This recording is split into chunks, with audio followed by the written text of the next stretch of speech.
Menjawab fitnahan CP, Christian Prince, juga Saifuddin Ibrahim, Deborah dan oten-oten lainnya yang dengan sangat bodoh dan kejinya memfitnah Nabi Muhammad menyetubuhi mayat. Astagfirullah.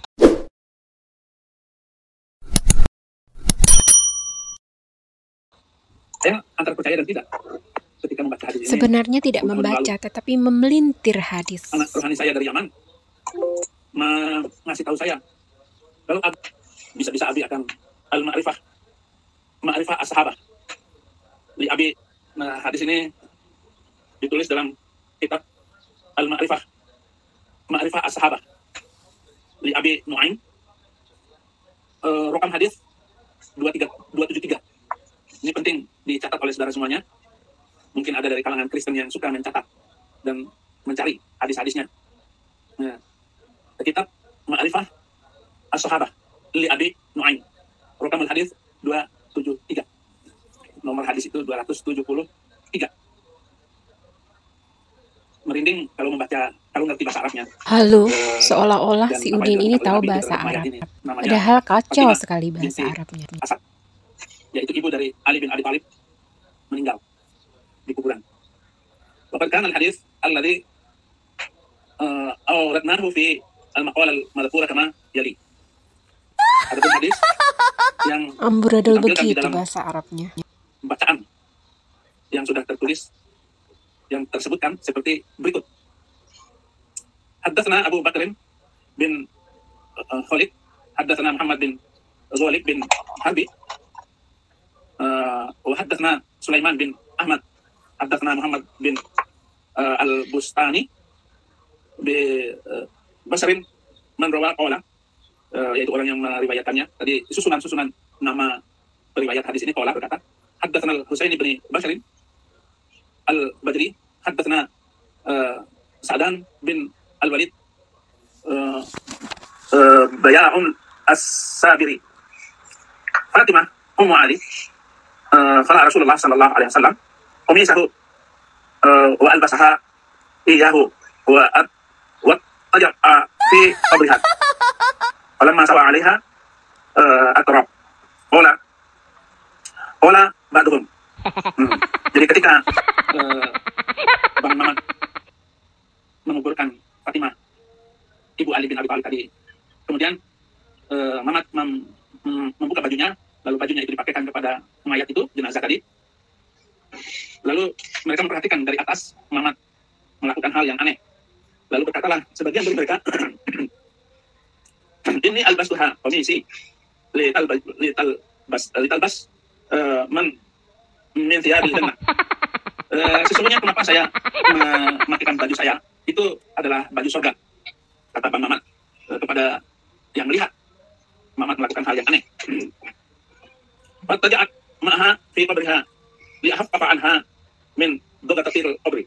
Kemudian Mamat melakukan senggama atau bersetubuh dengan mayat itu. Nah, mulai ngarang nih dia. Tak ada kata bersenggama di hadis itu. Agar mayat itu tidak dijepit oleh kubur. Jadi kenapa Mamat melakukan tekanan kepada mayat itu? Tak ada pula kata tekanan di hadis itu. Ngarang benar ini. Kata alasan Mamat. Kalau isi khutbah saya 10 tahun yang lalu, ada yang menyimpan kode khutbah yang sudah disimpan itu. Hanya boleh disampaikan khutbah itu kalau saya sudah meninggal. Rupanya nasib berbicara lain.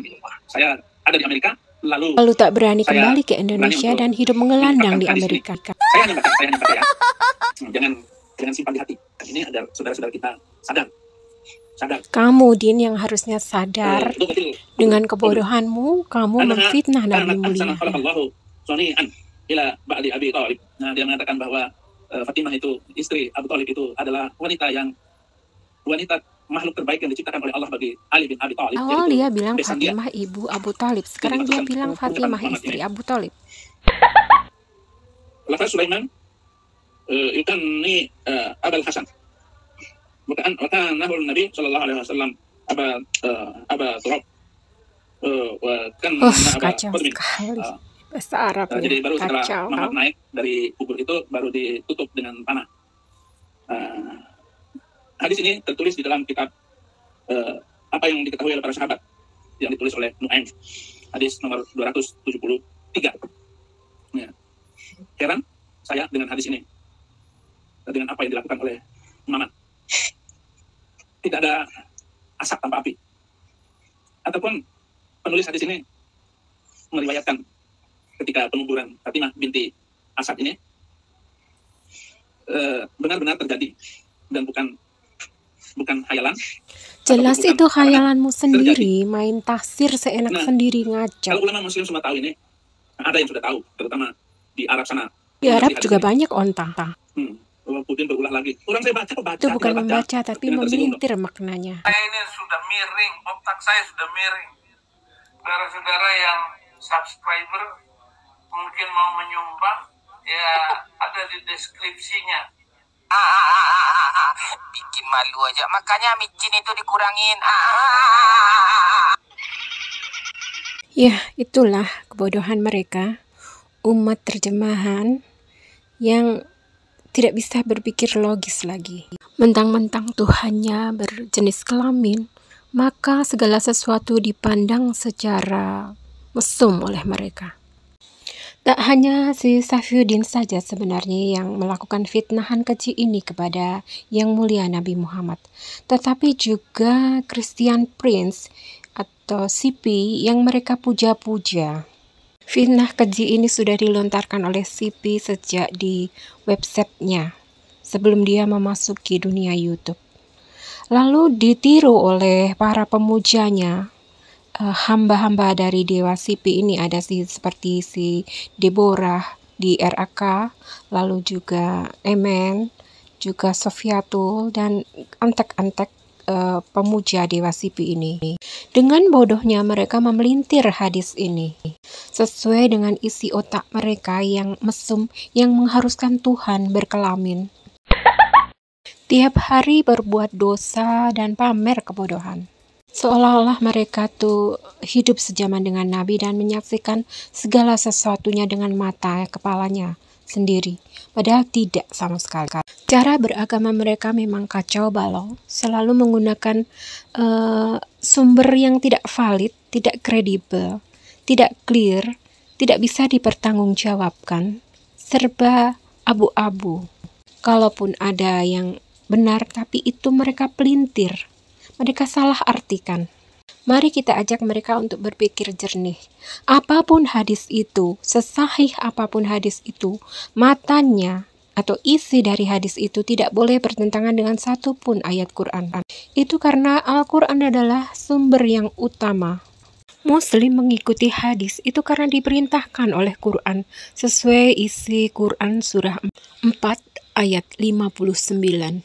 Tanpa perintah dari Quran itu, maka hadis pun tidak akan bisa dipakai dan akan dibuang. Sehingga isi hadis harus sesuai dan tidak boleh bertentangan dengan satu pun ayat Quran.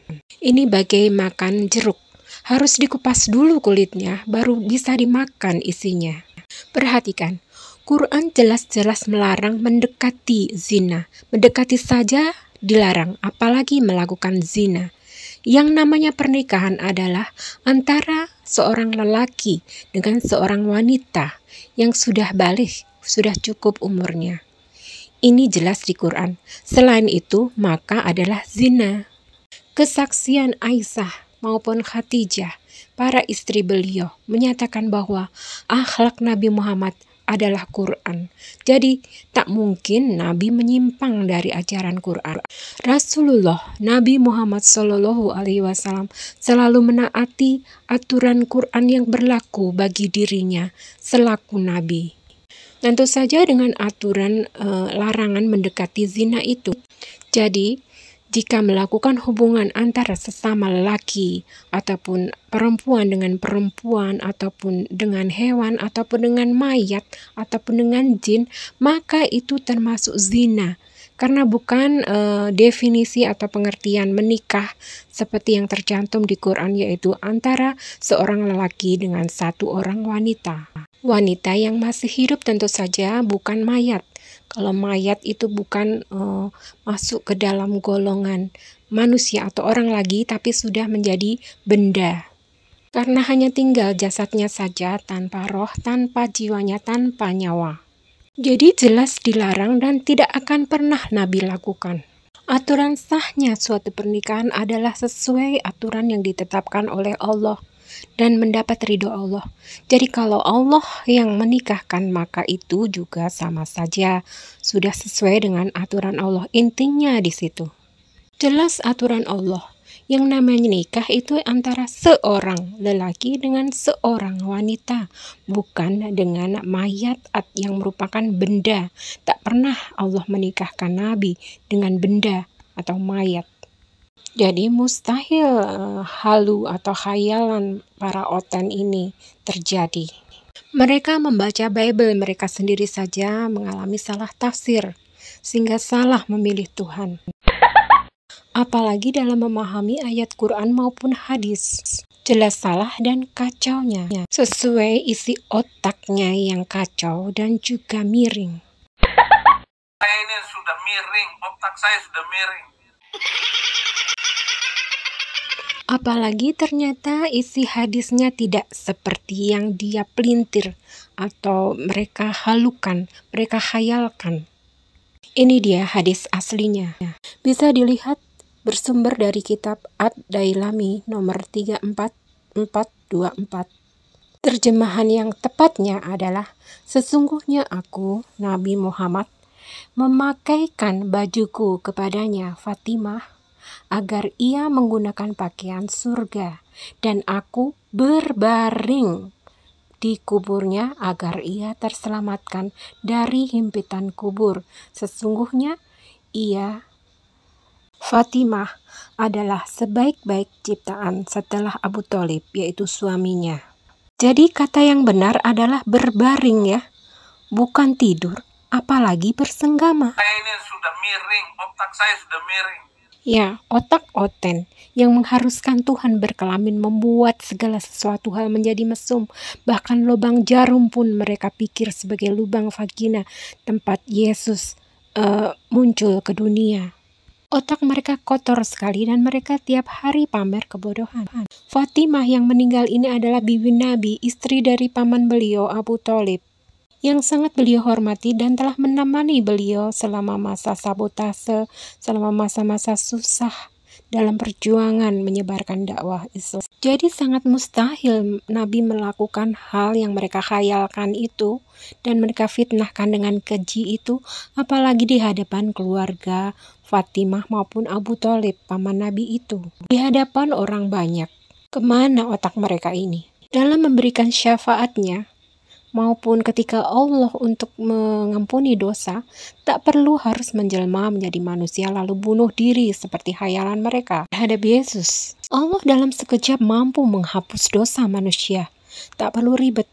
Begitu juga Nabi ketika hendak memberikan syafaatnya. Kafir memfitnah Nabi. Dari kata berbaring, mereka pelintir menjadi kata tidur. Dari kata tidur itu pun lalu mereka pelintir lagi menjadi bersenggama. Sungguh mesum dan kotor sekali isi otak mereka, sehingga Tuhannya pun harus berkelamin. Sungguh suatu fitnah yang keji terhadap Nabi yang mulia.